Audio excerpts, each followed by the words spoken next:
J'ai commencé le trading en 2017 et ma première transaction, c'était sur le gold. J'ai réalisé 200 $ en une seule transaction et directement j'ai fait mon premier retrait. Imagine, j'étais encore étudiant et c'est la première fois où je gagne de l'argent sur internet grâce au trading.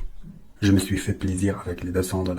J'ai cru en le domaine parce que j'ai fait le retrait, donc j'ai gagné de l'argent pour la première fois, la première tentative, le premier trade, je gagne 200 $. Alors par la suite, j'ai repris le trading, mais devine quoi, j'ai tout gâché, j'ai ruiné mon capital. Maintenant, la question qui se pose, est-ce que c'était un bon départ pour moi ou pas? La réponse est oui et non. Je me dis que le fait de gagner dès le premier trade et faire le premier retrait m'a laissé croire qu'il n'y a pas d'arnaque et que on peut gagner de l'argent sur ce domaine qui est le trading. Maintenant, pourquoi ce n'est pas un bon départ? C'est ce que nous allons découvrir en détail dans cette vidéo.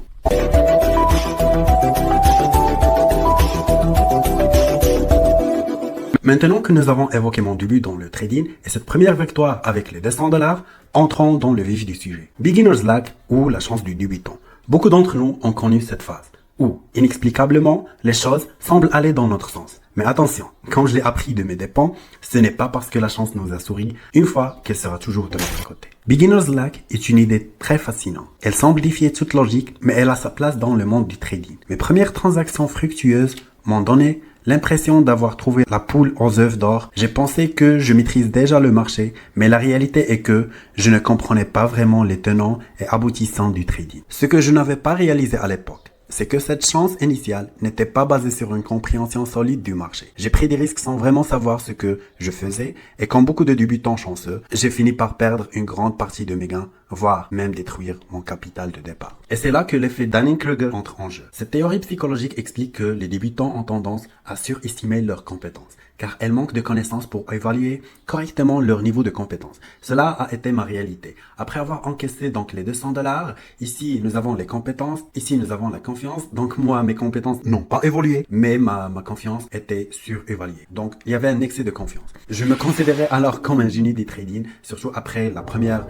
transaction. Je réalise déjà 200 $. Je me dis que si je refais donc un autre trade, je peux gagner plus, etc. Mais après, il y avait donc les pertes que j'ai subies. J'ai même ruiné mon capital. Donc après cette montée qui n'est pas du tout saine, il y a donc une chute. Et on rentre dans ce qu'on appelle le valet de l'humilité. Dans votre journée de trading, au fur et à mesure de ton processus d'apprentissage, ton niveau de confiance va évoluer trop rapidement par rapport à ton niveau de compétence.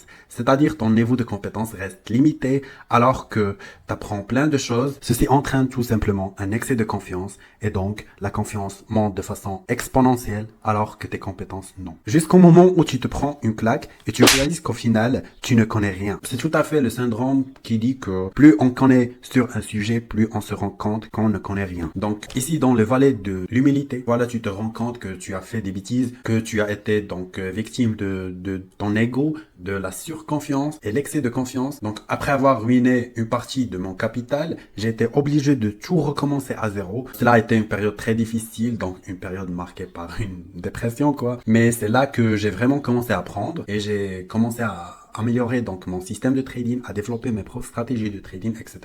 J'ai étudié, j'ai pratiqué et j'ai développé donc une stratégie solide qui s'appelle Unificateur Smart Trading, UST. Et donc petit à petit, les résultats donc ont commencé à se manifester et donc on rentre dans ce qu'on appelle le plateau de consolidation, c'est-à-dire auto-évaluation réaliste des compétences. Et là, il y a donc une harmonie ou bien une complémentarité entre compétence et confiance. Donc ici, cette montée-là, elle prend beaucoup de temps que celle-là parce que celle-là, c'était un coup de chance alors que ce n'était pas une montée saine, alors que celle-là, elle est vraiment très saine. Donc ce que je peux dire, c'est que Beginner's luck ou bien la chance du débutant peut être un atout, donc ça donne vraiment un boost, mais elle ne remplacera pas donc la connaissance ou bien l'expérience. Si vous vous retrouvez dans une telle situation, ne laissez pas la chance vous rendre donc aveugle. Utilisez-la comme un tremplin pour acquérir les compétences nécessaires pour réussir, surtout à long terme dans votre trading. Enfin, si vous voulez donc approfondir vos connaissances à propos du trading, cet e-book contient des informations très utiles et des conseils pratiques qui peuvent vous aider à atteindre vos objectifs. Alignant entre théorie et pratique, le livre Trading et stratégies les plus pertinentes contient également des stratégies de trading performantes qui vous aident à passer au niveau supérieur dans vos résultats de trading. Pour le télécharger gratuitement, donc allez sur notre site,